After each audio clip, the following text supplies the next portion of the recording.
Everyone sees incredible secret thing Ivanka did the entire time.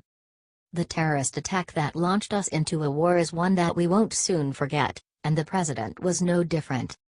Despite the incredible number of people who like to make disparaging comments about the president and his family, the first couple, as well as Ivanka and Jared Kushner, were there to show their dedication to the president and country.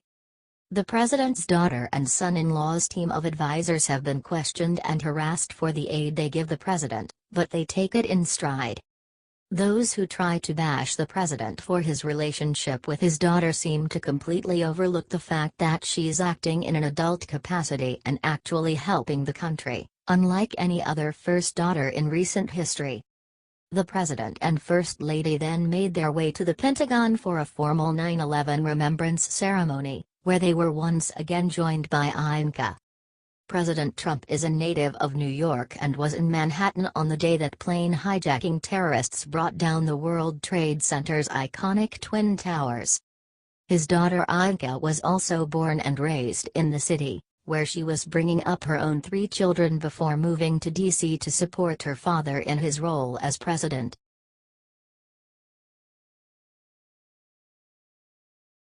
Former NFL player shows up at Hermes shelter and gets the surprise of his life inside. According to his former coach in an interview from a few months ago, Tebow is as real as they get, Ponte Vedra Beach, Florida. Dan Mullen has been around Tim Tebow enough over the years to get an idea of who his former player is. On Friday, Mullen's opinion of Tebow was only reinforced while walking the red carpet at the 7th annual Tim Tebow Foundation Celebrity Gala and Golf Classic at TPC Sawgrass this weekend. Overall, Mullen served in the position from 2005-08, while Tebow was a quarterback at the school from 2006-09. In addition to his work as an athlete and SEC network analyst, Tebow also runs the Tim Tebow Foundation for his charitable work. It's nice to see that in a world of Kaepernicks and Bennetts there are still Tebows and Watts. Hopefully, stars like Tebow serve to show us that fame doesn't have to corrupt someone if their faith is sincere.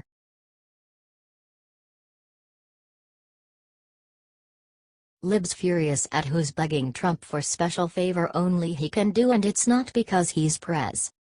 British Prime Minister Theresa May has petitioned US President Donald Trump over a threat to jobs at the Bombardier plant in Belfast because of a trade dispute with the Boeing company.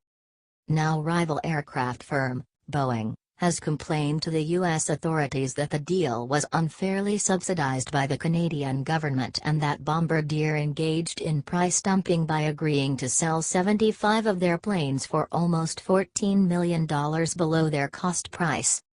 Bloomberg reports, May asked Trump to intervene in Boeing Bombardier dispute. UK Prime Minister Theresa May asked US President Donald Trump to intervene in a court dispute between Boeing Company and Canada's Bombardier Incorporated over state aid, her office said.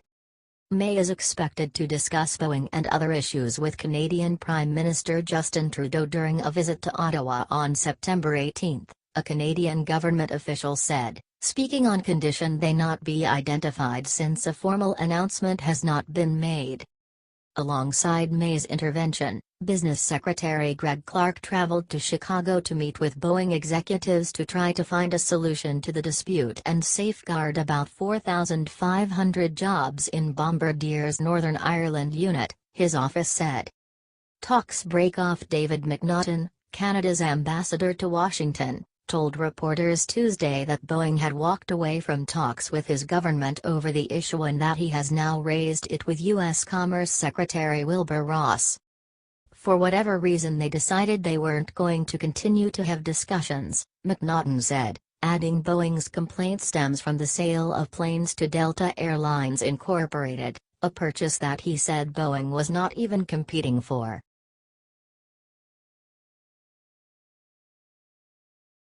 Breaking: Trump just ended welfare for one huge group for 5 years. Let the riots erupt. The immigration rules will prohibit migrants from coming to the country and taking advantage of free American welfare money right away. America is open to migrants, but perhaps we don't want migrants who can't fend for themselves. The idea seems to be that in order for America to grant visas or citizenship, the migrant has to give something back to the country. It's as though the government wants to stop people coming to America and living off the system and would prefer people coming to the country to be contributors. Migrants who enter the United States cannot receive welfare during their first 5 years in the country, President Trump revealed from his upcoming immigration overhaul. You cannot get welfare for 5 years when you come into our country. You cannot just come in like in past weeks, years, and decades. You come in immediately and start picking up welfare. For 5 years, you have to say you will not be asking or using our welfare systems. Compare that to Germany, where Chancellor Angela Merkel opened the border to millions of unvetted migrants who can't speak German and lack employable skills, which dooms them to perpetual welfare paid by German taxpayers, and boredom that manifests into terrorist attacks against, once again, German taxpayers. If you let too many low illiterate people into the country, then they have kids who could be illiterate, then over time, it would only decrease the overall intelligence of the country and civilization in America would suffer.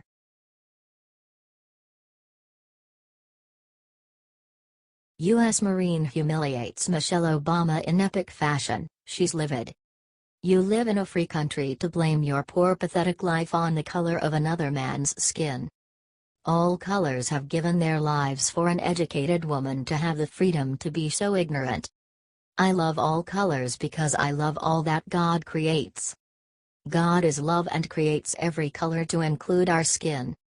I will stay here and love all Americans, regardless of skin. Not because of their color but for the character and love they carry within. You will never be remembered as the First Lady of color but soon forgotten after you leave the White House.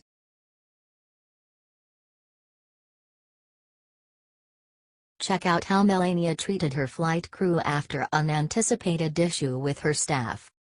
First Lady Melania Trump has only been in that role for a few months, appearing in person in that capacity at the side of the president on just a few special occasions: dinner with the Japanese Prime Minister Shinzo Abe and his wife, International Women's Day and the White House Easter egg roll. For many, she is the mysterious beauty who is a dedicated mother, but to others, she is a former model born in a communist country who married a rich older man. In fact, Melania is an intensely private person who doesn't seek the limelight, it finds her, but when it does she fills her role with an elegance not seen since the likes of Nancy Reagan and Jacqueline Kennedy. Whether she is holding the Bible at her husband's inauguration or descending the stairs of Air Force One, the camera shifts from the president to the First Lady, but she has been reluctant to actively draw attention to herself, until now.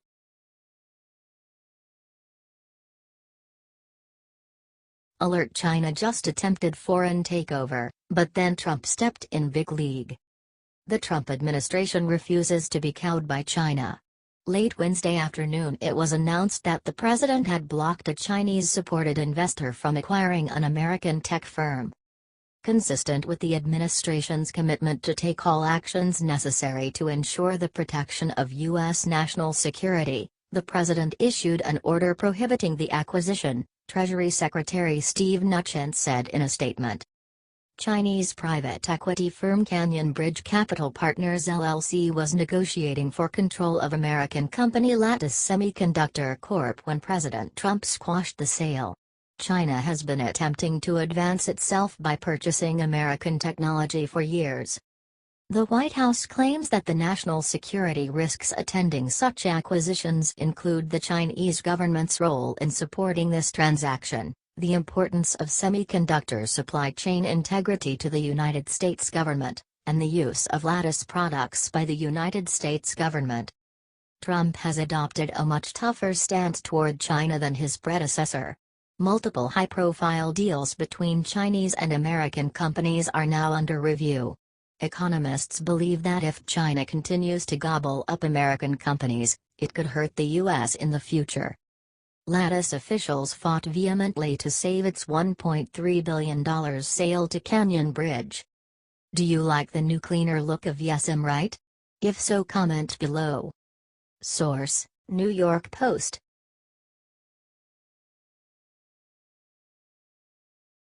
KFC just enraged every liberal in Ohio with new rule on sign they put up in their restaurant. Supporting police officers is not popular among liberals who hate to be held accountable and think it's racist when cops apprehend anyone who isn't Caucasian. The sign states, "All uniformed police officers eat free every day." This is to prove to them that they have the city's respect and that all of their hard work and dedication is definitely appreciated, Faith Tapp explained. A free warm meal is the perfect way to recharge their bodies and minds, which in turn, will keep the streets of Gallipolis even safer. Before anyone can say that the photo of this sign that went viral on social media was just a well-played public relations move to stir up business, the employees of this location said that it is true and they really do serve police officers for free every single day, all year long. Faith Tapp reports that not everyone in the neighborhood is happy about the gesture and some have reportedly criticized the KFC owners of this location for not extending the free meals to first responders and others as well. Officers in Ohio, one of whom runs the Ohio Going Blue Facebook page, said these critics are missing the much bigger picture. As an officer, I do not go into any establishment expecting, or wanting anything to be free or even a discount, whether I'm in uniform or not, and I can tell you other officers feel the same way. We don't like special treatment. The fact is that KFC is acknowledging law enforcement, which is why this was posted. To those who stated that other first responders should also be acknowledged. My answer: absolutely. This isn't about the free food. It's about a show of respect for the job they do, which has been missing in society. With the surge in anti-cop rhetoric represented on the sidelines with every kneeling or sitting football player, each sign or show of gratitude for police officers in this country is still important.